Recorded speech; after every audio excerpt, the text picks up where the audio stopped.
Alright, now we're going to reassemble the thing. I decided to put gloves on for no good reason. Apparently I wasn't greasy enough.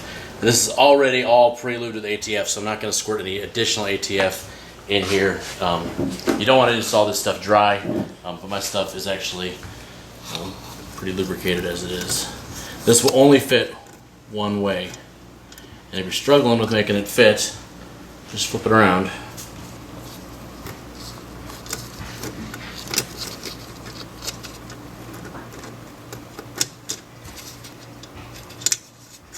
And you may find that it'll drop directly in. Alright.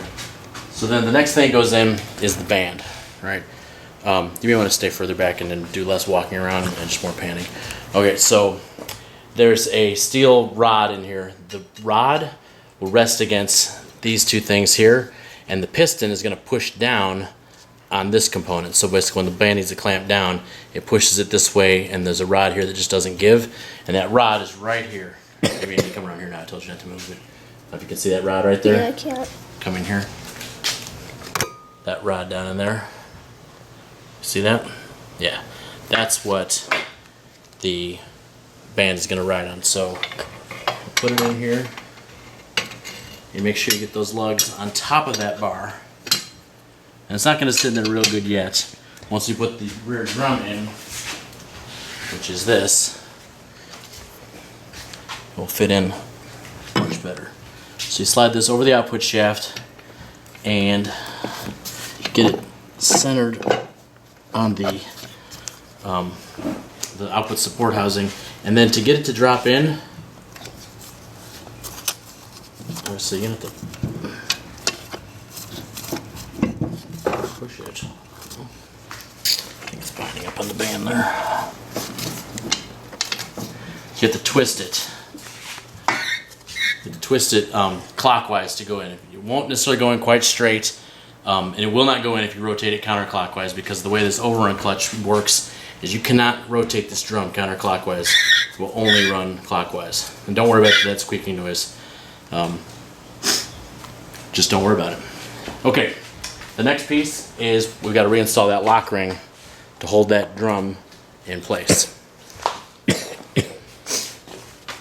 So, see it probably better off in here. Although I'm probably going to get in your way. Lock rings are not my most favorite things in the world, especially when I knock them off.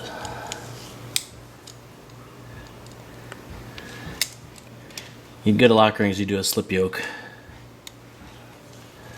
Oh my gosh. Set it in there.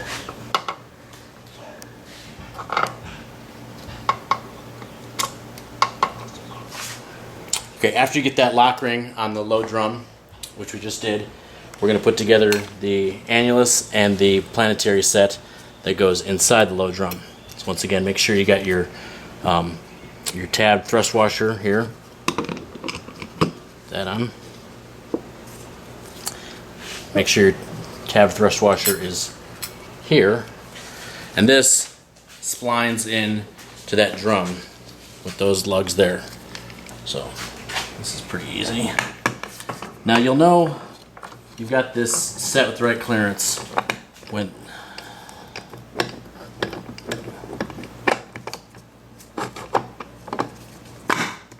this locks in.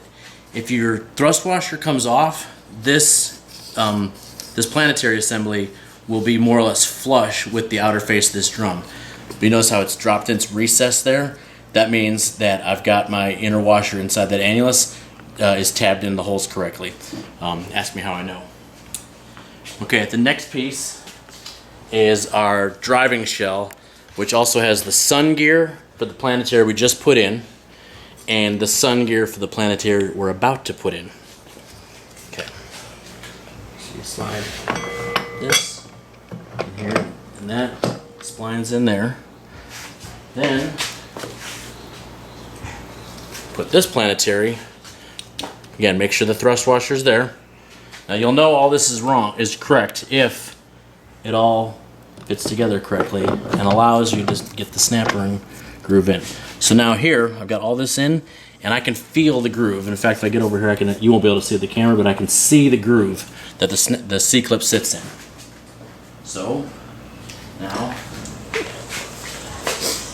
it's the groove is right here. Get in. Can you go over top of it? Over top.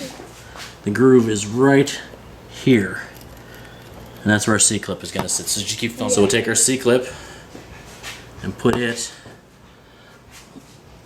right around that.